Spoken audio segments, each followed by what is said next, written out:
Good morning to our participants in the US and Canada, and good afternoon to our participants in Germany and Europe. A very warm welcome to all of you to our online event series, 6 months into the Biden presidency, Transatlantic Trends and Aspirations. What a ride we've had during the last couple of weeks. We've seen the G7, the NATO, and the US-EU summit since a few weeks, and also this week, of course. We have the first German parliamentarians visit Washington, D.C. to speak with their counterparts in Congress. Several German federal ministers visited Washington already to talk to their counterparts in the US administration. And just last week, German Chancellor Angela Merkel had been here for meetings with Vice President Kamala Harris and President Joe Biden. Against this backdrop of fruitful and important encounters, and to mark the first 6 months of the Biden administration, the American Council on Germany, ACG, and the Konrad-Adenauer-Stiftung is honored and happy to welcome all of you to a series of 5 virtual events during the course of the next 3 days. When we, Steve Sokol, President, and Ambassador John Emerson, Chairman of the American Council on Germany, plus my colleague Sabine Murphy and I at the KAS Office USA started planning this event several months ago, just after January 6th, in fact, we were convinced from the beginning that a dialogue on the state of transatlantic relations would have to be somewhat broader than a single 90-minute webinar. Taken together, our series of events will focus on the direction of the new US administration in key areas such as climate policy, international security, and post-COVID economic recovery in an effort to highlight how Europe and the United States can better collaborate on these issues. Dear Steve, thank you so much, not only for this cooperation, but for your invaluable support and close partnership with KAS. I very much appreciate it. Today, we would like to kick it off or pave the ground by measuring the pulse. What's the status of transatlantic relations 6 months in? For this, I'm extremely happy to welcome Her Excellency Ambassador Dr. Emily Haber, German Ambassador to the United States, who will honor us with her opening statement. Unfortunately, the chairman of the American Council on Germany, Ambassador John Emerson, is unable to join us today due to technical reasons. He sends his regards and apologizes for this last-minute change to the program. Thankfully, my good friend Steve Sokol, the president of the ACG, will jump in. Steve will first have a brief conversation with Ambassador Haber after her opening remarks, followed by a discussion with Molly Montgomery, Deputy Assistant Secretary for the Bureau of European and Eurasian Affairs at the US Department of State, and Peter Beyer, member of the German Bundestag and Coordinator of Transatlantic Cooperation in the Federal Foreign Office. A very warm welcome to both of you, to both our distinguished panelists for joining us. Thank you so much. Dear ladies and gentlemen, before I give the floor to her, just a few brief words about Ambassador Emily Haber. She has been German ambassador to the United States since June 2018. Prior to her transfer to Washington, D.C., she served in various leadership positions at the Foreign Office in Berlin.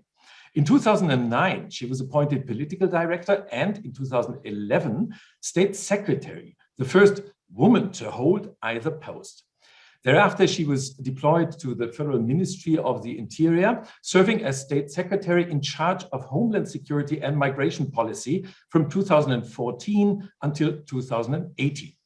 Emily Haber has many years of experience with Russia and the former Soviet Union. She held various posts at the German embassy in Moscow, including head of the political department. At the Foreign Office in Berlin, she served as head of the OSCE division and as Deputy Director General for the Western Balkans, among other positions. Ambassador Haber, the floor is yours. Thank you, and good morning, good afternoon, wherever you are. Paul Linnertz has pointed to the series of encounters and summits we've seen over the recent weeks and days. And in particular, a number of, if I look at the bilateral picture, a number of ministers traveling to Washington for the first time since late 2019, parliamentarians for the first time since late 2019, and the German Chancellor in Washington for a bilateral visit for the first time in my tenure here. And as you pointed out, Paulina, I've been here for slightly over 3 years. Now, that doesn't mean that we've had radio silence between our countries in all that time. We certainly didn't. There were a lot of multilateral meetings before the pandemic. There were endless Zoom meetings, telephone calls, and you name it. But there was no direct bilateral interaction. And last week, or the last weeks during the first visits, I keenly felt what a difference they make in reframing a relationship. And I'll explain that to you. Now, the pandemic-induced atrophy with all its Zoom meetings meant that yes, there was bilateral interaction, but mostly in Zoom meetings, that's my experience, you talk at each other and you, to a lesser degree, talk with each other. And also Zoom meetings as telephone calls never provide contextualization. There's no story that bilateral visits would tell by dint of imagery and pictures and press conferences and the language of protocol and all the dynamic that comes with visits. There's no perspective and no context. And this factor has been reinforced by something else that dated from before the pandemic, and that is the approach of the previous administration to look at bilateral relationships through the prism of transactional bilateral issues, problems, and desired outcomes. There was an array of topics, and each one, they all coexisted. And there was no, if you like, it was an approach that compartmentalized completely, never contextualized, and only looked at the desired outcomes, which meant that you didn't have to invest in a relationship, which you do if you are keen to look at an equation of what you actually want to achieve, where differences are, and how they comport. That hasn't been done. What I just described as no story and no contextualization came on top of a strategy of transactional compartmentalization. And I was always amazed when coming here to what extent the bilateral relationship in those years had been defined exclusively by where we differed. Whereas where we actually did not differ, or where we structurally agreed, was somehow eclipsed. Now, obviously, with the advent of the administration of President Biden, things changed. And they changed from day one with the recommitment to alliances and allies, the return to international agreements, to the return to international treaties, the return to international organizations or institutions. But to some extent, I felt, at least for a time, that the pandemic somehow, due to the pandemic, somehow the framing from the previous period somehow lingered on, and people continued to look at very much so at the differences and at the problems. And some problems actually did not go away, obviously, from Nord Stream to tariffs in place and so forth.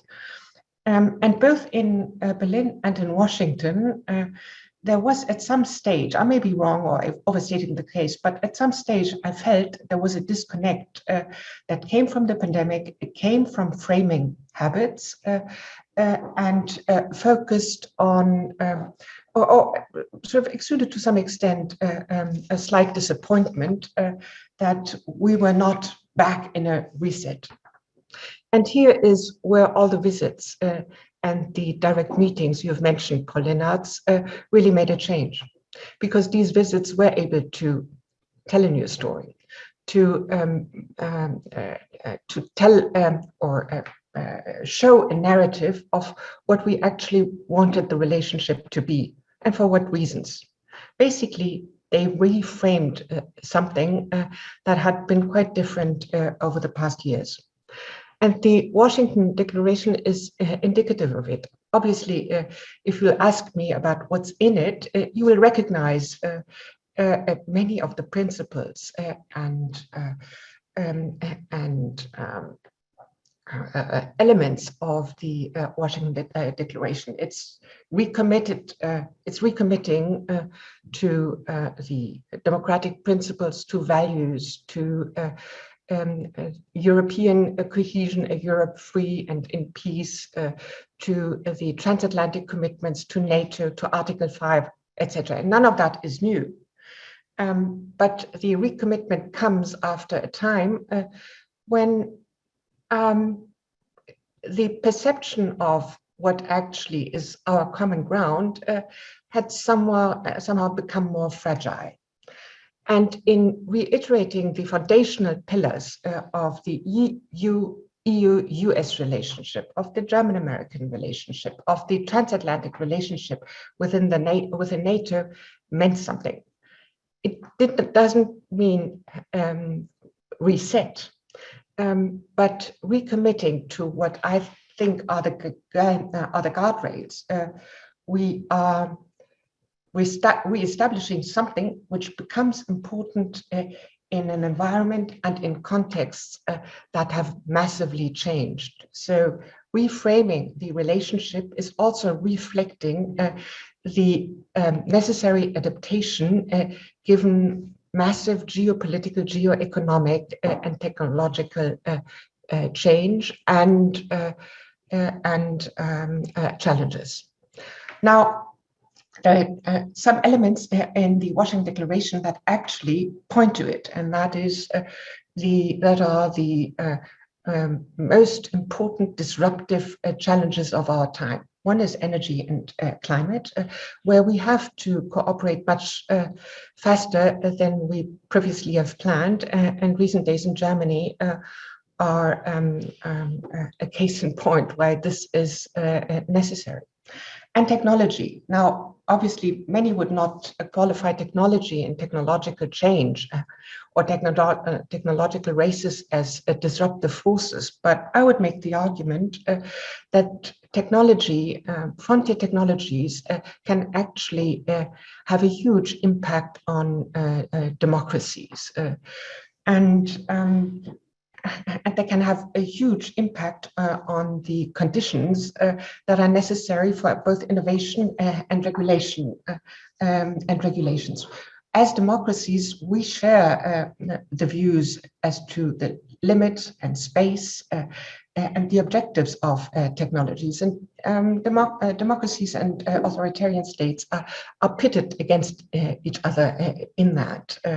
We see the very same technology that is used in China and by authoritarian states in order to coerce social cohesion, social scoring, to control societies, to use technology in order to undermine democracies.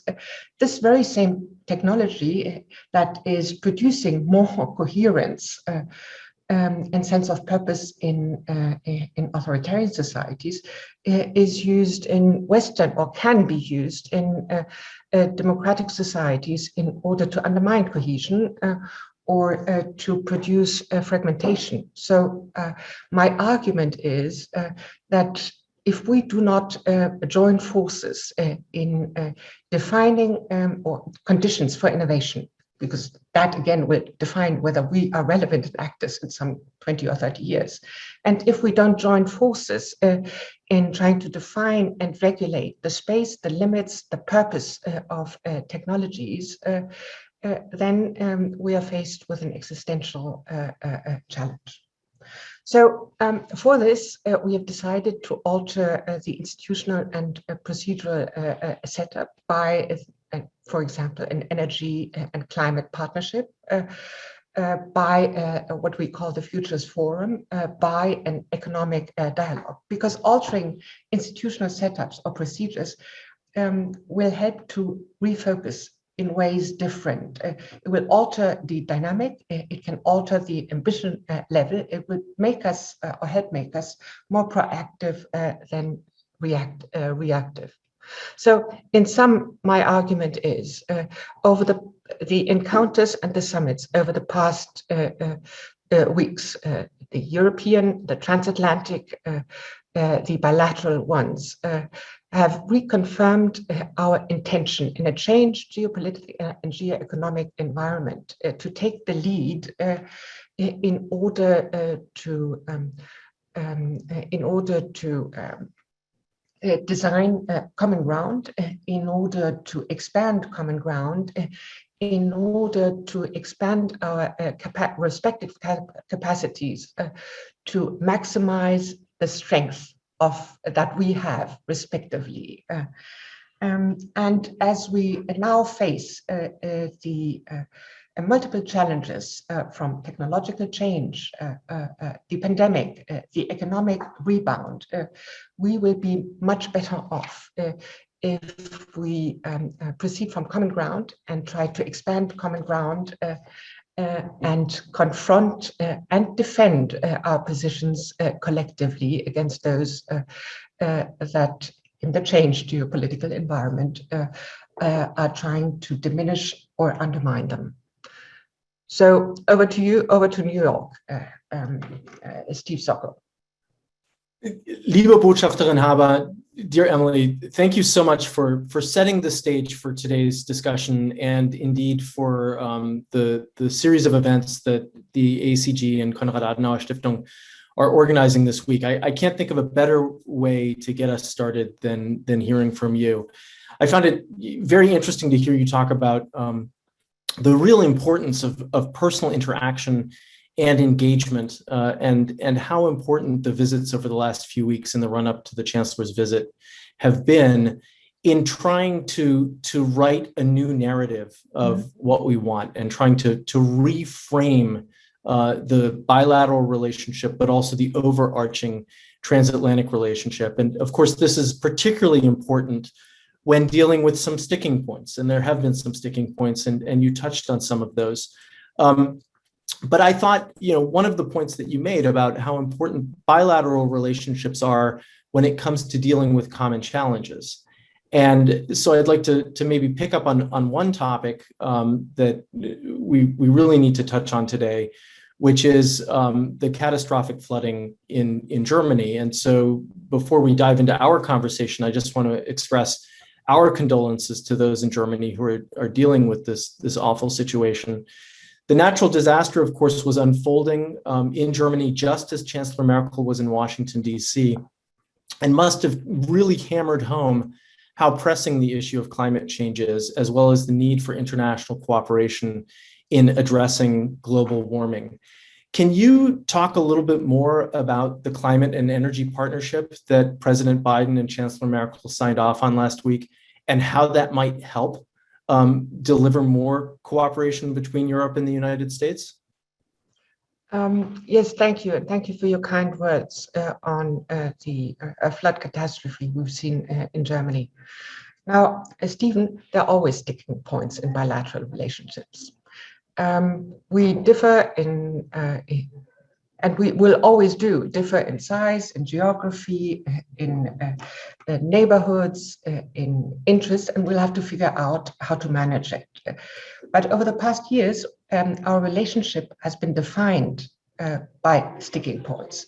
And I thought that came at a price, because it gave space to others, and it told others that we could actually be pitted against each other, or that fissures were there to be used. And that's about politics too, and it sent out a signal of weakness. I always regretted that because I thought it served no one. Now, it is true that the floods and the news we received in Germany over the days the Chancellor was here were a stark reminder that the relationship shouldn't only be defined by sticking points. It should be defined by by the challenges that we have to meet, by our capacity to confront them together or individually. And the answer that has been given by the visit and the answer that has been given by the way the visit was framed was, this is so huge. We can't allow us to be divided on the issue. If we stand together, we will be able to maximize our clout, and we'll be able to use our alignment as a lever in order to press others to follow suit and be more ambitious. So the basic ideas are that we need to cooperate on policies and energy technologies needed to accelerate the global net zero transition. We need more climate action, and we have to raise the global ambition, and we have to work bilaterally in order to accelerate the net zero future. Then we should be cooperating on transformational energy technologies. We should cooperate on developing and deploying critical energy technologies, hydrogen, renewables, grid integration, efficiency measures, adoption of electric vehicles. And last and not least is we need to cooperate in order to support and push forward energy transitions in emerging economies, which will also entail investment. So you see, that will have to take many roads in that context. But the framing of the visit showed us we're set to go along that road, and we're set to use our alignment as a means of power projection in energy and climate policies. When it comes to climate and energy, there's certainly an ambitious agenda that lies ahead. Obviously, a lot of work to do, but I think also a lot of opportunities. And as you were saying, the relationship is and can and should be defined in some ways by the common challenges that Europe and the United States face. And so while the Washington Declaration is a recommitment to the common values, that's almost the cement or the kit that holds together the relationship, but it's really the issues that need to be focused on, and where one has to develop that common agenda and a common approach. And so I'd like to ask you specifically about China, because one of the questions that I keep getting when I talk to Europeans is how we can collaborate with China on issues like climate change when we're pushing them on issues like trade and human rights, because there seem to be sort of opposite forces at play.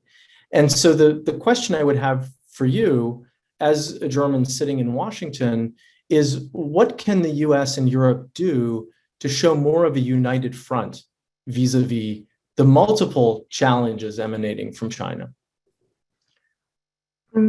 Look, that's a very good question, because it's one of the areas where I have felt very keenly a disconnect of perceptions, both in Berlin and in Washington, of what the other side, respectively, was trying to head for.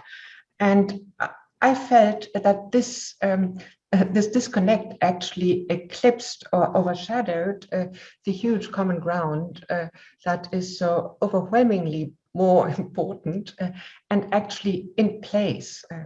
So when I talked to Berlin, I often heard concerns about decoupling. When I talked to colleagues here in Washington, they had a sense, or said they had, that Germany was, in a very mercantilist way, trying to hedge. And I thought either both perceptions were somehow lopsided and did not reflect the state of actual discussions, both in Berlin and in Washington.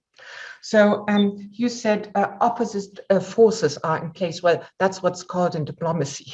In diplomacy, you are pursuing objectives on different issues. Sometimes there are hierarchy between the issues, sometimes there's not. And you'll just have to factor in how trying to engage China on identifying the real causes for the pandemic, or engaging China on climate change, and just accepting that in other areas we'll be competitors, and in other areas we're actually systemic rivals. That's how Brussels would see it. That's how Berlin would see it, and that's what I hear as well. So the devil will always be in the detail, but if we are in agreement on the general approach and its framing, I think there's a long way we can go. Let me return to something I just, in a very generic fashion, alluded to before, and that is the great power competition of our time will happen in the arena of technology.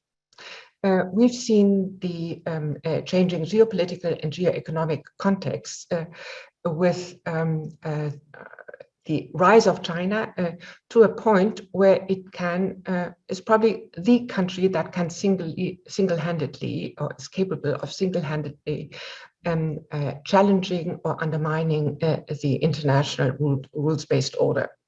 So in technology, and I continue to call it a very strong disruptive force with a lot of potential for our societies. But it's the arena of great power competition, and it will revolve in no small degree around authoritarian and democratic models of governance. And if we stand our ground, if we define the rules of the game, if we define the space for future technologies, if we set the conditions for innovations, then we'll be able to retain the normative clout of democracies because we can deliver. That's geopolitics in the age of technology, and that's where we are on common ground, and that's where we are pitted against authoritarian states whose role in this race is an existential threat to what democracies want to defend. So I do see much more common ground than individual sticking points in our relationship as we discuss our relationships with China. Ambassador Haber, I'm very happy that you made that last point, because although I know that your time is limited, if you'll indulge me with one more question, I wanted to push you a little bit on the innovation and technology piece, because as you rightly pointed out, the great power competition that we're seeing unfold at the moment with China is really the issue of the 21st century that we will have to address in the United States, in Europe.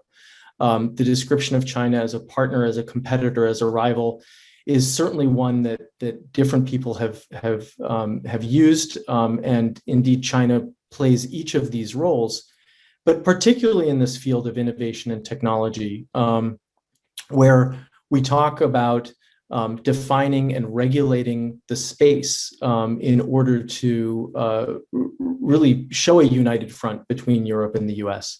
It seems as if a lot more needs to be done. And I guess the question I would have for you is, what are sort of the concrete steps in moving forward to try to regulate the digital world as we are learning more and more every day about this technological space, and regulations just can't keep up? That's a very astute question. Now, I try to describe the nature of the challenge and how it is existential for what democracies want to defend. So there's huge alignment there. But I'm not telling any secret if I say that as we try to seek an equation between innovation and regulation, that the cultural DNA in Europe and in the United States in trying to seek that equation will be quite different. And that reflects or that affects areas like big data, data privacy, data protection, flows of data, the relationship between innovation and regulation. And again, we may come from very different vantage points here, but I think that the differences in how to handle the specific challenges are minor to the overarching goal, and that is it's about defending democracies. And as the EU at the last EU and US summit has agreed on setting up, with the United States, on setting up a EU Tech and Trade Council. During the visit of Chancellor Merkel, we have decided on a future forums, and all of that consider these institutional setups as an element, an instrument, an engine for refocusing, for starting the discussions and trying to figure out how to balance the various different interests as we move forward, and how to establish, confirm, and root the shared assessment that as to the overall challenge, we want the same thing. So I think we are farther than we used to be a couple of weeks ago. I think the sense of purpose and the sense of urgency is there. We have decided on procedural setups, on negotiations, on institutional setups that will alter the dynamic and, well, reinforce our shared sense of purpose. Well, Emily Haber, thank you so much for joining us today. This has been a wonderful way to kick off our series of discussions this week. You've helped set the stage. Undoubtedly, a lot of work lies ahead for Washington, Berlin, Brussels. But it sounds as if my real takeaway from this is that there are also a lot of really important opportunities for deeper collaboration. And it's not just a question of having common values, but of facing common challenges and coming up with solutions together for how to meet those common challenges in an ever-changing world and environment. So thank you so much for joining us today. Thank you, and I'm looking forward to the discussions. It's now my great pleasure to introduce Peter Beyer and Molly Montgomery. Their full bios will be posted to the chat, but I will share some highlights with you. Peter Beyer has been a member of the German Bundestag since 2009 and a member of the Christian Democratic Union, or CDU, since 1996. He has also served as Coordinator of Transatlantic Cooperation in the Federal Foreign Office since April of 2018. Trained as a lawyer, Peter has studied and worked in the United States and is a committed transatlanticist. Peter, herzlich willkommen. Thank you very much for having me today. I'm really happy that we can do that out of Washington, D.C., where I'm sitting currently. Well, we are delighted to have you, and you are not very far away from Molly Montgomery, who is also in Washington, D.C. She is the Deputy Assistant Secretary in the Bureau of European and Eurasian Affairs at the U.S. Department of State. In this role, she's responsible for relations with Western Europe and the European Union. She is a seasoned Foreign Service officer with more than a decade of experience. And before she took on her current role, she was Senior Vice President in the Europe practice at the Albright Stonebridge Group, as well as a fellow at the Brookings Institution. Molly, thank you so much for joining us today. Thank you. It's great to be with you all. So, Molly, I'd actually like to start with you and ask you to react to the opening comments and short discussion I was able to have with Ambassador Haber, and also to share with us your takeaways from last week's visit to Washington by Chancellor Merkel.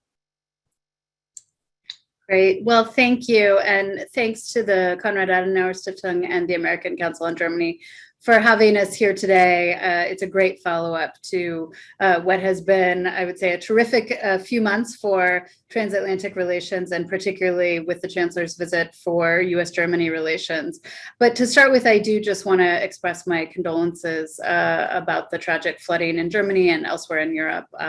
And obviously, we've been watching with great sadness at the destruction that has wrought.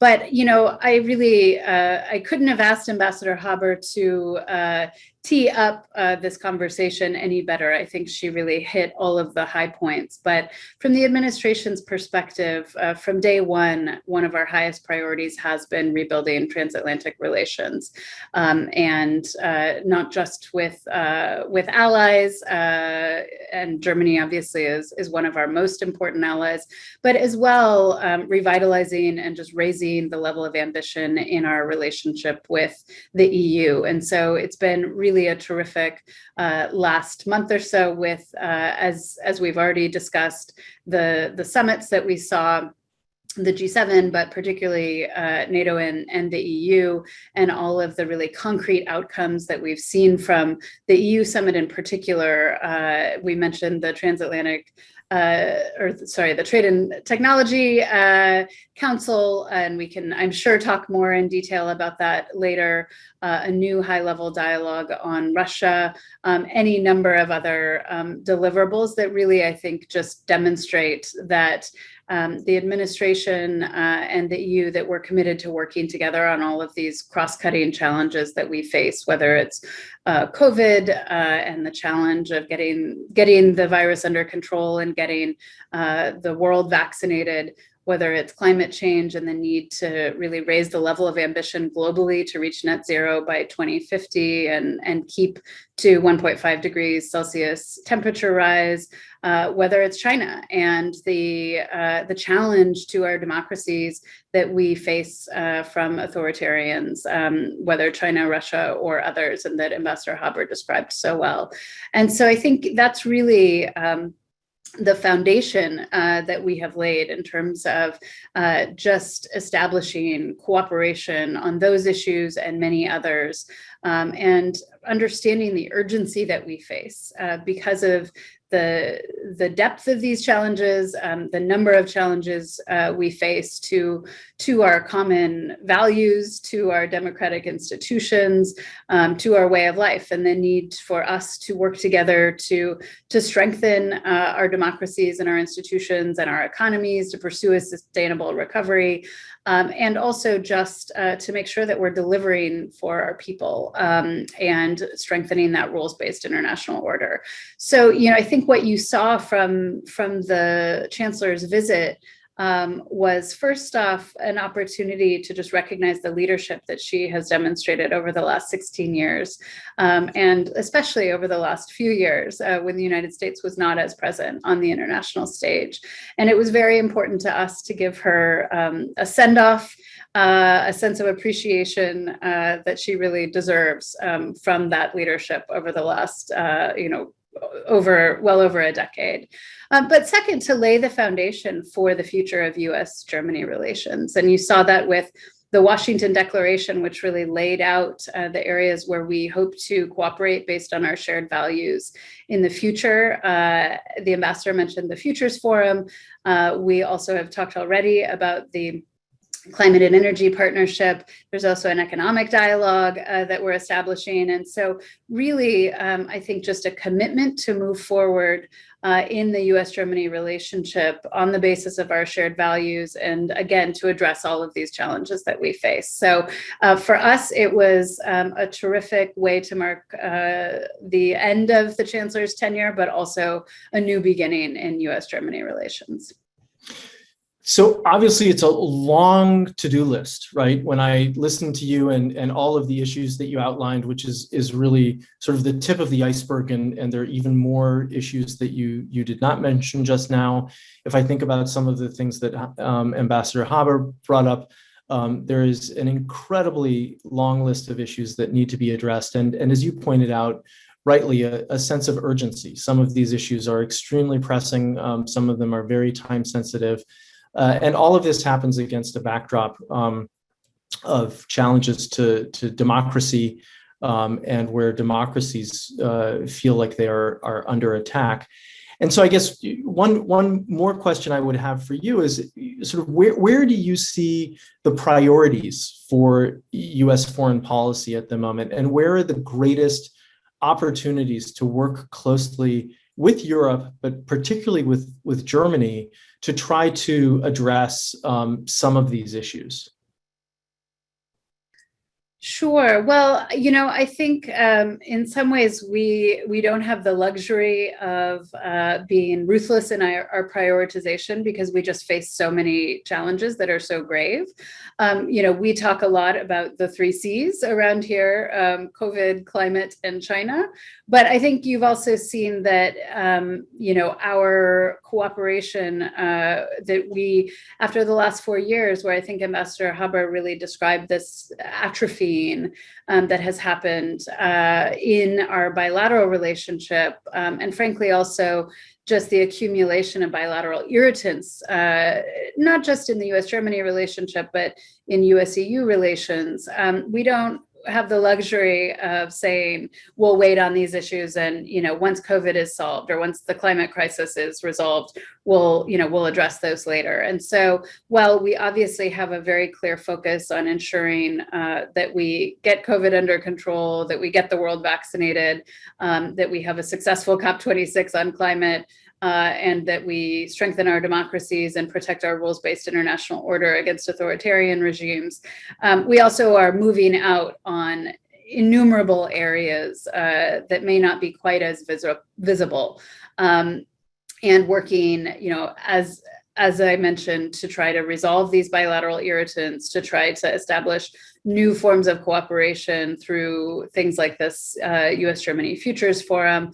And so, it's really sort of an all hands on deck, all of the above effort, because we just feel as though the task is so urgent, and the importance of our succeeding in this task is so great that we don't have a moment to waste.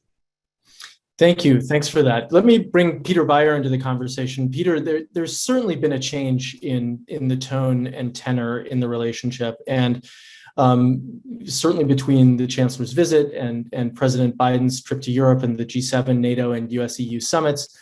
These have all served as important opportunities for the US to re-engage with its allies, but also, as we've heard both from Molly Montgomery and from Emily Haber, to really see a recommitment in the relationship. As you reflect on the many visits by your colleagues and by the various ministers, as well as the Chancellor's visit, what are some of your takeaways, and where do you see low-hanging fruit to really try to revitalize the relationship moving forward? Thank you very much, Steve. And let me start first with a big thank you to both the American Council on Germany and the Konrad-Adenauer-Stiftung here in the United States of America for doing this webinar, this event. It's good to see you again, Molly. We did a video bilateral just recently, and so this is kind of a follow-up, although more in the public. So if you're asking about the takeaways and where are we standing in the US-German relations, I think we are currently in a situation where we really do not have a lot of time, but we have to also acknowledge that since the inauguration of this new US administration, it was just on January 20th. It's still not so long ago, but then yet again, everybody knows that giving a lot of elections, both in my country this year, in Germany and France next year, and midterm elections coming up November in the United States of America, everybody knows that it gets more and more difficult if we don't live up to the responsibility that we have. Let me first make some comments, please, on the relaunch. of the reciprocal visits. Secretary of State Tony Blinken, Secretary of Defense Lloyd Austin, they started off with frequent traveling around the globe. They made stops in Germany, in Berlin. It was a strong signal of a good and functioning German-U.S. relation that Secretary of Defense Lloyd Austin made it a point to first visit Germany in Europe, our defense minister. And when he visited Berlin and other parts of Germany, he also announced that there will be even an increase of U.S. soldiers on German soil, 500 more U.S. soldiers. We have had other information and intelligence before that. So that was really a strong signal that we very much welcome. And then the visit of the Chancellor, or before that, our defense minister also to the United States of America, of our economic minister Peter Altmaier, to the United States, to Washington, D.C., our finance minister, and so on and so on. We should not underestimate these very practical things. For 1.5 years, that has not been possible. And for me, it's now sitting here in Washington, D.C., only the second trip that I was allowed to do to the United States since only very recently. And it is super important that we really attend to these challenges that were mentioned both by you, Steve, by Molly, by the German ambassador, Emily Haber. It's good that we have these visits. It's good that we have strong symbols, strong signals across the big pond. It's even better to have the Washington Declaration, which to me is also an unveiled signal towards our positioning towards the China issue, because we are reassuring each other of our shared values, a strong foundation of shared values, but also shared interests. And there, where it becomes more concrete, it had already been mentioned before, the various new forms of dialogue and platforms. And without repeating them all, let me really just emphasize the importance of the TTC, the Transatlantic Trade and Technology Council.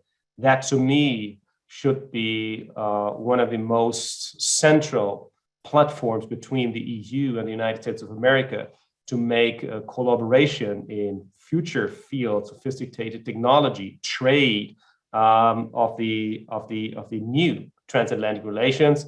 And as I always put it, and I advocate very strongly that we do not dream or should not dream about the status quo ante. So going back to the pre-Trump era, that would simply not be enough. That would simply not meet the requirements of responsibility that I think are on the table. We should forge a new West. So nothing back to the old times, but it is our responsibility to build something anew and something new and even better. So let me push you on that a little bit, Peter. If we're building something new, what will that something include that has not been included before? I think one of the criticisms of the Washington Declaration that I've heard by some people is that there's nothing new. And yet the counter argument is, but it's an important recommitment to the common values that Europe and the United States share, that Germany and the United States share. And it is important in that sense. But if we do have this opportunity now to start some new initiatives, if you had your wish list, what are the issues that you would see addressed? What are the ways in which those issues would be addressed? Yes, thanks for that question. So to make it more concrete, if I say that we need a new West, if you think back to the Transatlantic Alliance, not only pre-Trump, but let me give you this little anecdote. When I started as a parliamentarian in 2009, when I was first elected into the German Bundestag, everybody understood Transatlantic Alliance, transatlantic relations in general, as NATO. There was nothing else. If you talked about transatlantic relations, it was completely aligned or congruent with NATO.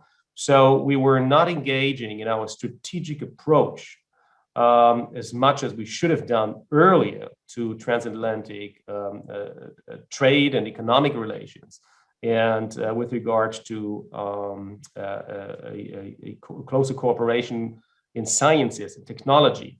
That was more a competition, or what was there was going well, more or less. But from the political universe in Berlin, had been turned a blind eye on that. That was, by the way, one of the problems that led to the failure of TTIP back then. So if I talk about the new West, it starts in the thinking and the strategic approach. What I think is super necessary is a joint transatlantic China policy, and we can go into the details if you like, and also a transatlantic joint Russia policy. And only because that will come up anyway. Nord Stream 2, which is completely ideologically overheated from both sides. I mean, it is important. We have to accept that now. It has become a brutal political reality. It's also the major obstacle in the restart of the new transatlantic alliance, if you so will. But it is basically, I mean, if we are honest, it is important, but it can only be a small one element in a transatlantic joint Russia policy. So these are the things that I think are super important, that we say goodbye to the old strategic thinking and think that anew, and include steps where on the European side, we need to overcome national interests. You see, we Europeans seem not to have yet understood completely the importance of standing united. There are so many national interests which can be understood, and I mentioned earlier that there are elections in Germany, France, and the United States, which are also for me as a parliamentarian important and play a role. But for me, it is shying away from responsibility and making political decisions, and thus from leadership. If we always point to elections, we cannot do this because we have to take care of election, this and that country. If we don't stop that thinking and that political approach, we will not get anywhere. So with all these good platforms, councils, and working groups that are out there, numerous of them, which are important, which are the right way to go, but we need substantive results. So, Peter, you talked about developing a joint policy on China and a joint policy on Russia, and I'd like to come back to those 2 points a little bit later in our conversation.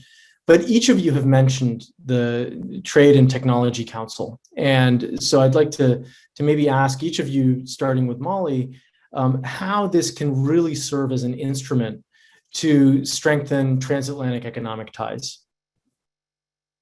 Sure, absolutely. So, we're really excited about this. It was originally an EU proposal that we really welcomed. And I think part of this, to start with, is ensuring that these bilateral irritants, I mean, I really agree with Peter that often the US-EU relationship has been characterized more by our bilateral irritants than by our cooperation. And we just can't allow that to be the case. There is too much at stake. We have too much work to do together, and that's why our focus has really been on raising that level of ambition in US-EU relations. And I fully agree with everything Peter said about the fact that transatlantic relations, of course, we have NATO as the bedrock of our security relationship, but that as we look at these cross-cutting issues, whether it's climate or COVID or China or digital or many others, the US-EU relationship is going to be really essential. And so I think the Trade and Technology Council, it offers both a way for us to ensure that those bilateral irritants are being dealt with constructively and that we're trying to de-escalate them and make progress and have those honest, constructive conversations where we will not always agree. We do have different approaches in some of these areas to the way we regulate, to the way we view issues like privacy, although less the case, I think, as time goes on. But this is a way for us to ensure that these issues are being resolved. And we've seen a lot of progress on that already with things like Airbus Boeing, having an active dialogue on how we work through the 232 tariffs on steel and aluminum and address the real issue of Chinese overcapacity. Obviously a big breakthrough on international tax that has happened over the last couple of months. So making sure that we are de-escalating these bilateral irritants and ensuring that they don't spill over into the rest of the relationship, because we have so much other work that we need to be doing together. And that's really the affirmative side of the Trade and Technology Council. There are going to be a lot of active discussions about how we can work together on things like supply chain security and resilience, how we can work together on disinformation and other foreign influence operations. We're going to have a lot of discussions about legislative proposals that are coming from the EU, like the CBAM, but also the Digital Markets Act and Digital Services Act. And so this is really going to be a place where we will be able to develop the sort of constructive relationships that we need to be able to try to find common solutions to these issues. And obviously, we're not going to always handle them in exactly the same way, but we think that by having regular conversations about all of these issues, that we can help to shape a better future where we're not going to have regulations or initiatives that are going to put us at loggerheads in areas where we really need to be working together. So as we think about that better future, I'd like to maybe ask you, Molly, about some of the lessons learned. You talked a little bit about, of course, some of the irritants that still exist, but also some of the breakthroughs, right? I mean, I think the resolution of the Boeing-Airbus dispute is a big breakthrough. The push for a minimum global corporate tax rate is an important development that is looked at positively by many. And yet there are the irritants of the steel and aluminum tariffs and other things. Can you sort of draw any positive lessons from the resolution of Boeing and Airbus, for example, that might be able to be applied to some of the other challenges that we face in this arena? Sure, absolutely. I mean, I think two that come to mind right away. One is just that we succeed when we recognize that there is a broader global picture that creates an urgency for us to resolve these issues. And I think that's been key to a lot of the progress that we've seen so far, is recognizing, in the case of Boeing Airbus, obviously that's a longstanding dispute, 17 years, I think, that we have been, going sort of head to head on this issue. But, in the meantime, what we have seen is that there is now, the threat of Chinese subsidies to their, civil aircraft production capacity. And so recognizing that we are about an inch apart, on a lot of these issues, and others that don't share our system, our perspective on the world, are about a mile apart from us. And so keeping that perspective of what the goal really is. And I think that will be really important on a lot of the digital issues, in particular, as we look at things like Privacy Shield and just the urgency of getting a successor agreement in place there for companies on both sides of the Atlantic, that we all need to keep in perspective what the larger picture is. But the other piece of it, I think, is just the importance, whenever we have these disagreements, of just continuing a constructive conversation. And that if we truly try to understand each other's perspectives in the areas where we are different, but find a way to bridge those gaps, then we'll be able to make progress. Or at least even where we can't make progress, we can contain the fallout of those disagreements. And so I think that, again, it's all about perspective. If I may, please, Peter. Just react and respond to what Molly said, because I found it really important what you said, and everything was absolutely correct. And I just want to emphasize that if we understand that not only that we are best partners and friends, that we also accept that there are some things that we probably will not solve. We are not one nation, but we are closest allies and friends.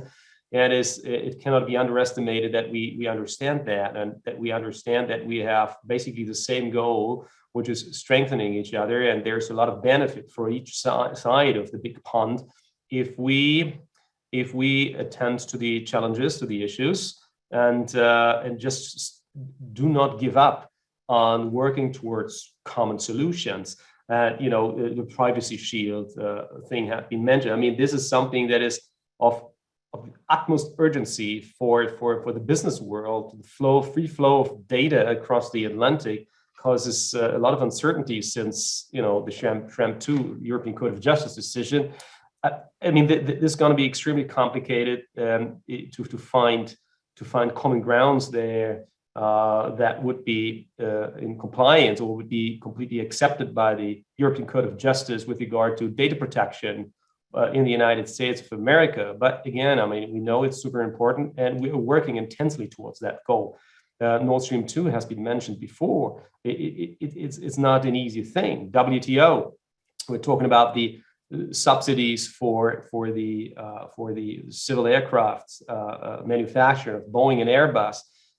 You could see it coming that there will be a solution. I think we bought ourselves time for 5 years or so, but we need to use that time. So it's not completely a done deal yet. And what is even more important, and again, I want to emphasize what Molly so rightly said, that we have to emphasize where we are together on the same side, that we accept that we work towards common goals because we share that a foundation that we really believe in.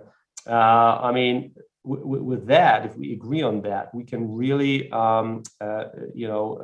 really accomplish something. Steel and aluminum tariffs, which are still, I mean, I think there's a lot of people in Germany and other parts of Europe that were dreaming or hoping about of a quick solution there, that the Biden administration will put that aside, these tariffs on steel and aluminum, for example.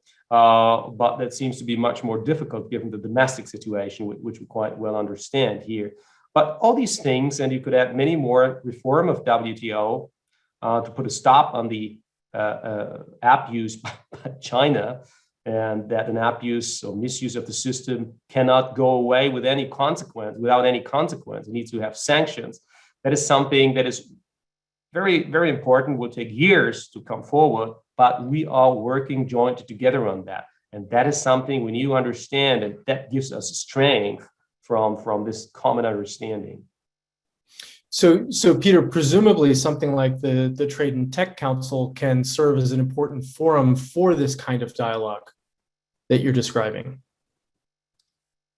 Yes, I mean, well, it remains to be seen what will come out of the TTC.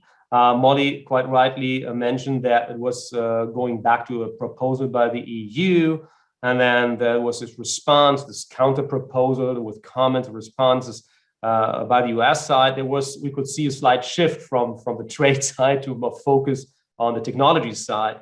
But again, I mean, I think we should make that, put that in the center of our future cooperation when it comes to trade and technology, developing and facilitating sciences and sophisticated technology, to combat the consequences of climate change, of the pandemic, of future pandemics.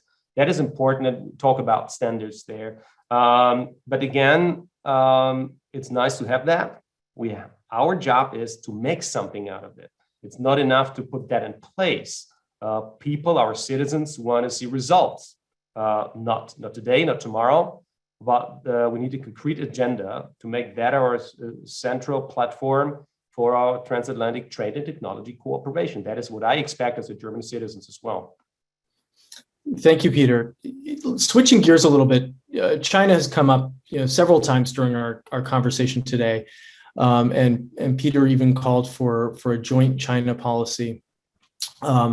And so I'd like to ask you, Molly, maybe to talk a little bit about where we are headed in terms of U.S. relations with China, and how you think the U.S. and Europe can work more closely together when it comes to dealing with some of the challenges posed by China, in an effort to try to find that common ground of looking at what the common China policy could actually look like?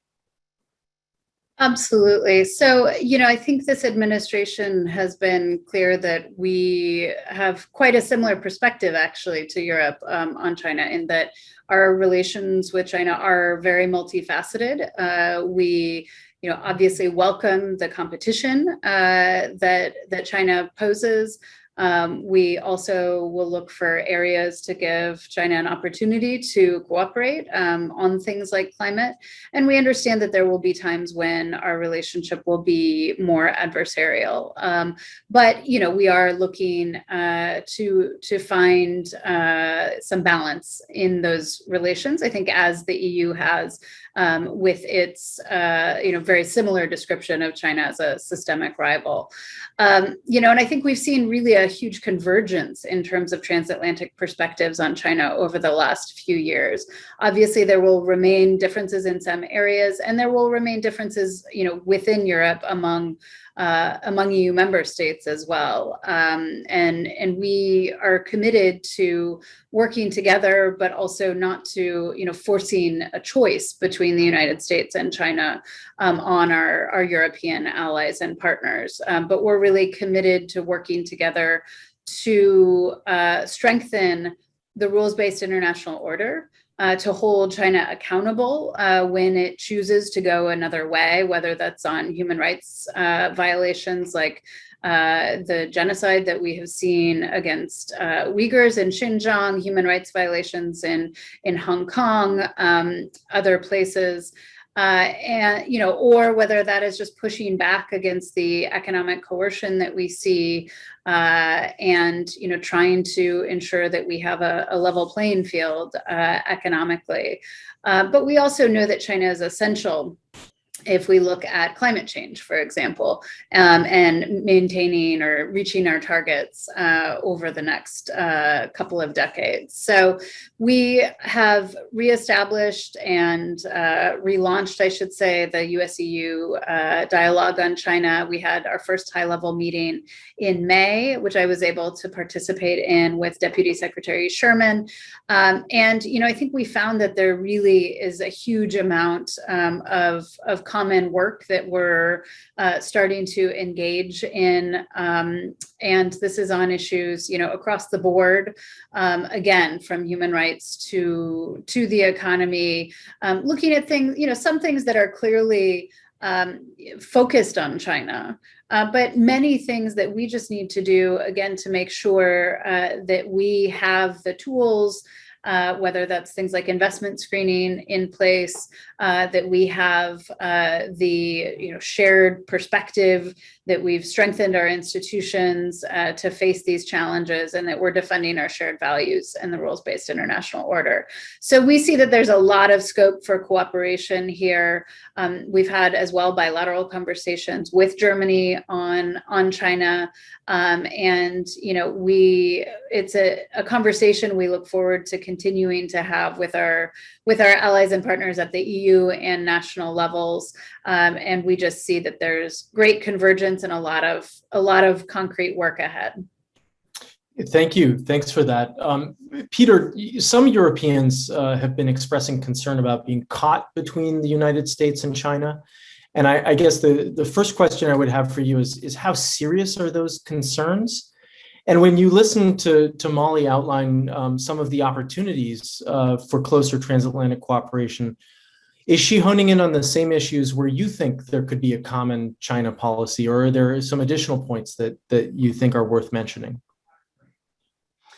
Yes, the big difference between the Trump administration and the Biden administration is that the folks now around, like Molly and others, have a much better understanding of the complexity and of the situation in Europe and the European Union. They understand the structure of the organization, the complications of the European Union as an organization of states, so to speak, much better. So there's not this maximum pressure which was perceived on our side that you have to decouple.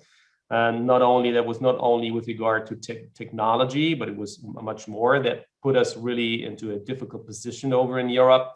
So I think the Biden administration understands much better that, yes, we are somehow caught in between our business interests. That's what's in the center of these concerns. Look, the German car manufacturers more or less only survive because it's a gigantic Chinese market currently. So, and there are millions of German jobs not at stake, but being on the table here with the all supply chain, car manufacturers, automotive supply. I have many in my own district who are affected. So, but one comment that I wanted also to make is with regard to the Belt and Road Initiative by the Chinese. I hear so often that people are referring to that romanticizing as the new Silk Road. It's a goddamn, a strategic concept with all the implications, with making whole states dependent on China, and it's a zero-sum game for these countries. That is something that we should, this reality we should face. If you're talking about the there's a difference, right, in the understanding. If you ask me about which is the same thing, so we talk about a joint transatlantic China strategy, a policy. Yes, I mean it's things that come to my mind is theft of intellectual property, by violation of human rights, suppressing of the Uyghurs in Xinjiang, of the democratic movements in Hong Kong. And but it's also true that China is needed when we seriously want to combat the negative consequences of climate change. So I think there's a lot of things where we are completely 100% aligned, the Europeans and the Americans, and so we should not wait until we have defined everything where we can do even more, where we completely disagree. Let's identify our common interests, put them on paper, and make out of that, implement that.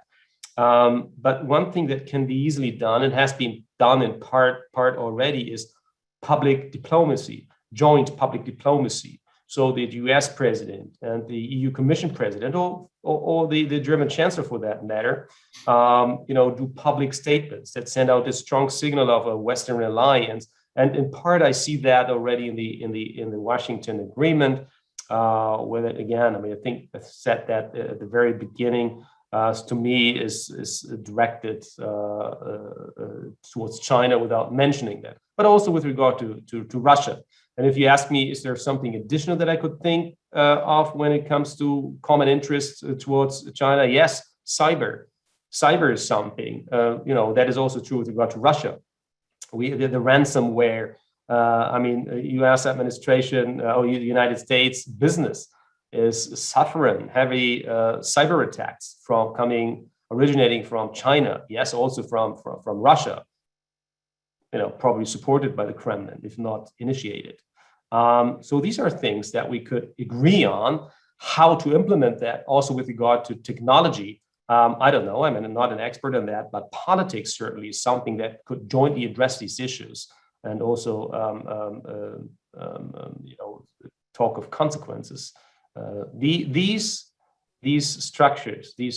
structures of the Kremlin or Russia and in Beijing and the Chinese Communist Party have to understand that they will fail to put a wedge between the Western partners. So I want to turn to please respond to that, because I think Peter just made a really important point, and it's really about solidarity. And the more that we can do together, like the attribution today to the PRC of this cyber attack on Microsoft Exchange, I think was a great example. As well, the sanctions related to Xinjiang. And so I think it's equally important that we act together. And then, I know we're very focused as well on ensuring that when our European partners and allies do act, and when they face the consequences, because we know that the PRC reacts very strongly, and we've seen that with sanctions on parliamentarians and others, that we stand in solidarity. And so that's just a critical point, that we're not going to be pried apart, that we're going to do everything we can to ensure that we have that unity of purpose and messaging. So related to solidarity, one of our viewers is curious to know what role the sharing of American and German strategic foresight might play in addressing the challenges posed by China. I think maybe I missed out something there, but I think we're trying to address that already. I mean, if all the things, all the fields that we just named, from IPR to democratic structures and so on, I mean, these should be definitely acknowledged as part of important core elements of our joint cooperation on China, towards China. At the same time, respecting that we are not 100% aligned in all the cases, which we do not have to, by the way. Everyone should understand who wants to, start off on the assertion of we need a 100% aligned China policy will fail. We have to understand that does not have to be the case. But all these things we just talked about are already a very broad range of topics that we could start right away, if you ask me. I know it's more complicated if you go to the details, but that's why, I mean, all the heads of states, German chancellors, as well as US presidents or French presidents, have been elected in their respective positions because it's a top leadership position. It's about making decisions. And I'm expecting as a German citizen to make that these folks are making these decisions. Thank you. We've not really talked much about Russia or about Nord Stream 2, but it's obviously come up a couple times, and I'd be remiss if I didn't ask you about these topics. Molly, you're one of the State Department's point people on Nord Stream 2, and Peter, you've been an outspoken critic of the project. But at this point, it seems as if nothing can be done to stop completion of Nord Stream 2. What sort of a precedent do you think that this might set? Molly, that's for you. Yeah, my favorite topic. I mean, so first, I think you laid out something important, which I think is not well understood, which is that the decision that the administration made in May to waive certain sanctions was based on the assessment that sanctions would not stop the completion of construction of Nord Stream 2. And so for us, this calculus was really based on wanting to prevent the worst case scenario, which would have been a situation where we sanction our allies and friends. And I should note that these sanctions would have had an impact on more than just Germany or Switzerland, but on a number of other European countries that have companies heavily invested in the project or are otherwise involved in some way. But that we would have negatively impacted the bilateral relationship with Germany, but also relations with Europe more broadly and with the EU. We would have seen the pipeline still be completed, and we would have really had nothing to protect Ukraine and European energy security more broadly. And so that's the lens that the administration used in making that decision. And you saw with the chancellor's visit last week that those waivers have really worked in terms of bringing Germany to the table to have a conversation about how we can work together to address the risks posed by the pipeline. I won't get into the details of those conversations, but just to say that we do hope to have something to announce soon on that front. But as you heard from the chancellor, Germany is really committed to ensuring that Ukraine remains a transit country for gas. And that was an important step, I think, in terms of reducing the risks that this pipeline poses. Nord Stream, I think, is an unusual and unique case that has become very politically consequential on both sides of the Atlantic. And so I think it's probably wise not to try to draw too many precedents from it. We're also coming out of, a unique period in U.S.-German relations that I hope we won't repeat.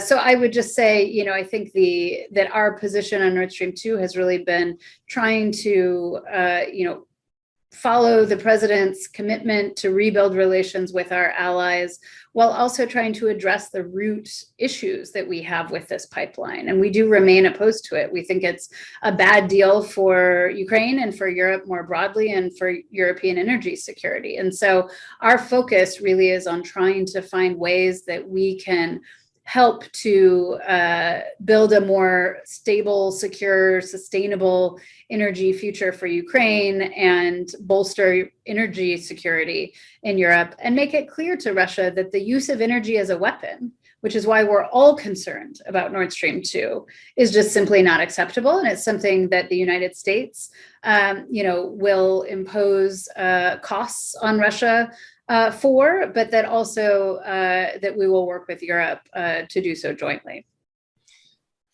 And Peter, I think earlier you described Nord Stream 2 as having become ideologically overheated, and certainly one of those sticking points when it comes to the relationship between Washington and Berlin. Yes, yeah, but there was somewhere in between. There was a question, but no. So I was gonna say. Is there anything else that you'd like to say about Nord Stream 2? Yeah, of course. Well, first thing that I need to say is we hate unilateral sanctions. Period. So the good thing is really that these negotiations where Molly is involved and where both sides are really trying to find a solution is it shows that there's really a serious dedication and will from both sides to bring that thing to a solution. That is good. So when I went public some months ago, said, well, we need a moratorium or something. The reason was because I saw that we didn't really learn that for 4 years, we have been using the same arguments, tossing at each other, throwing at each other across the Atlantic, 4 years. So now with the new administration, we kept on doing the same things. That well, it's not leading to anywhere, to a solution. So we have to learn some lessons. And the only thing that I wanted to do is to enable or to open up a window of talks, the negotiations that are going on right now. So I'm really happy and give the president and his administration all credit that he was even brave, given the domestic pressure by Congress for this waiver until the end of this year. I also understand, I think in August or something, there's a re-evaluation or something. But anyway, everybody is really dedicated on both sides to find a solution. And it's tough work. We also, from the Germans, we also understand, there are over 12, I think, European Union countries, or 12 or 16 countries would have been involved in the sanctions. It's not only Germany alone, but it is a European project in the end. But it should not be this major obstacle, which is still in the way on the real concrete restart in the transatlantic relations. So I'm quite happy that this, we bought ourselves some time that we need to use, and Molly is heavily involved in that. We are currently using that, and actually something good could come out of it in the end if we get over that and find a solution. That could send out a very strong signal that we, as closest allies and partners, can do things actually and can overcome these obstacles. That is a strong signal. But it seems almost as if Nord Stream 2 is a distraction to the bigger issue, namely of how to deal with Russia. Molly, you talked a little bit about Ukraine. One of our viewers has a question about Ukraine. He writes, Russia seems to be hardening its stance on Ukraine and wants to know what more the US and Europe can do to safeguard Ukraine's independence, but also to deter new Russian aggression. Yeah, absolutely. So, I would just start out by saying that the United States is really just steadfast in its support for Ukraine's sovereignty, territorial integrity, independence, and its chosen Euro-Atlantic path. I think we're fortunate in that we have a president who, as vice president, traveled to Ukraine, I believe, 6 times, was heavily personally involved in our efforts to support Ukraine against Russian aggression early, particularly in the conflict. And a lot of us who have spent a lot of time working on and supporting Ukraine. And so there's a real commitment. And we obviously saw what happened a couple of months ago in terms of the buildup of troops on Ukraine's border and real legitimate concerns that there would be renewed Russian aggression. And we are really determined to work with our European allies and partners and with Ukraine to ensure that we are sending a signal that that is unacceptable. That we are renewing efforts toward implementing the Minsk agreements, and that we, are continuing to push back against Russia's malign behaviors, not just in Ukraine, but unfortunately across Europe and in the United States as well. And that was really the message, I think, that the president sent when he met with President Putin in Geneva.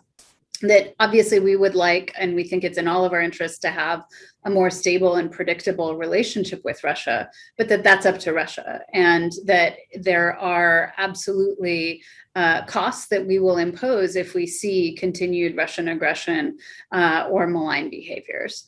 I think in the context of Ukraine, that is important. It's part of why it's critical that we do reach agreement, I think, on Nord Stream 2, so that we can remove this obstacle in the bilateral relationship with Germany and focus on working together to push back against these behaviors from Russia.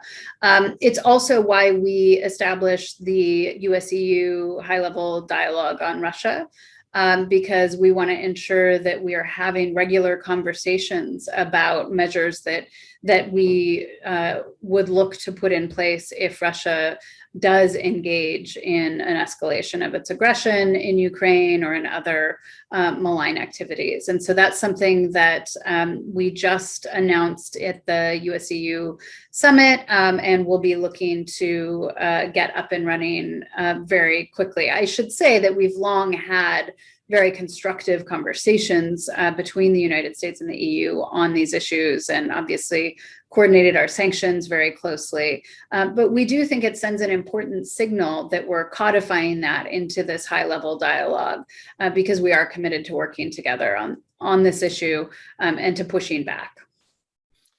Thank you. And Peter, let me give you the last word, if you want, in very broad brushstrokes, to outline what a joint Russia policy could look like. That would be a way to tie in with what Molly was just talking about. I hope you do not really expect me to outline this joint, but I understand, because it's important. And let me start up by just emphasizing everything that Molly just said.